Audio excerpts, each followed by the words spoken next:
Simple గా చెప్పాలంటే face blindness అంటారు. సూర్య సార్,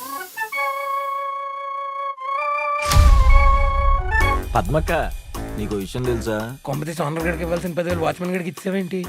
ఏం చూశారు? ఎవరి పర్సు ఎవరు తీశాడు? నువ్వు పర్స్ తీయటం, జాగ్రత్తగా వచ్చి బండి ఎక్కేయటం మొత్తం చూశాను. అలా మాట్లాడతాను ఏంటండి? ఆ లెక్కలో మొన్న ఒక అమ్మాయికి లిఫ్ట్ ఇచ్చాను. అమ్మాయిని ఎవరైనా మర్డర్ చేస్తే నేను మర్డర్ అయిపోతానా? నువ్వు ఎలా ఉన్నావని నాకు తెలుసు, కాబట్టి నీ లవ్ నేను ఫీల్ అవుతా. కానీ నేనెలా ఉన్నానని నీకు తెలీదు కదా, సో నా లవ్ ఎలా ఫీల్ అవుతావు?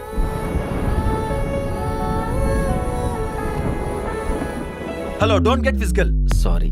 ఐ మీన్ చెప్పండి. కొంచెం చేంజ్ కావాలి. రండి కూర్చోండి. చెప్పా, బాయ్. నీ కామన్ సెన్స్ లేదు. మీ పేరు మర్చిపోయాను. సూర్య. ఆద్య. ఏటీఎం దగ్గర దొంగ అన్నారు, ఈ రోజు చేంజ్ నచ్చరు అంటున్నారు. రేపేమంటారు? ఇలాగే హెల్ప్లు చేసుకుంటూ పో, ఏదో రోజు ఒక పెద్ద ప్రాబ్లంలో ఇరుక్కుని వస్తావు.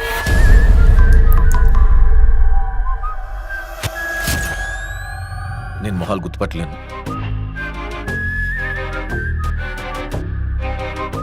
నీకేమన్నా మెంటలా? పోలీస్ కంప్లైంట్ ఇస్తావా? ఏమని? అది యాక్సిడెంట్ కాదు మేడం, మర్డర్. అంటే ఇది ఒక్కరు చేయలేదన్నమాట.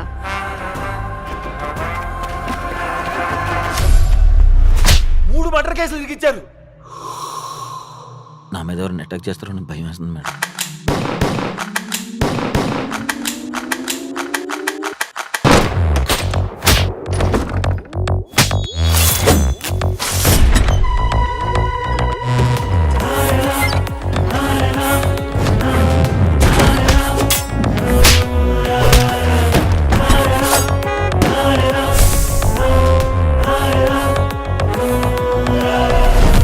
సూర్య, అద్దంలో చూస్తే నిన్ను నువ్వే గుర్తించలేనంటావు, కానీ నా కూతుర్ని మాత్రం నీతో తీసుకెళ్తున్నావు. ప్రమాదం వస్తే ఎలా కాపాడుతావు?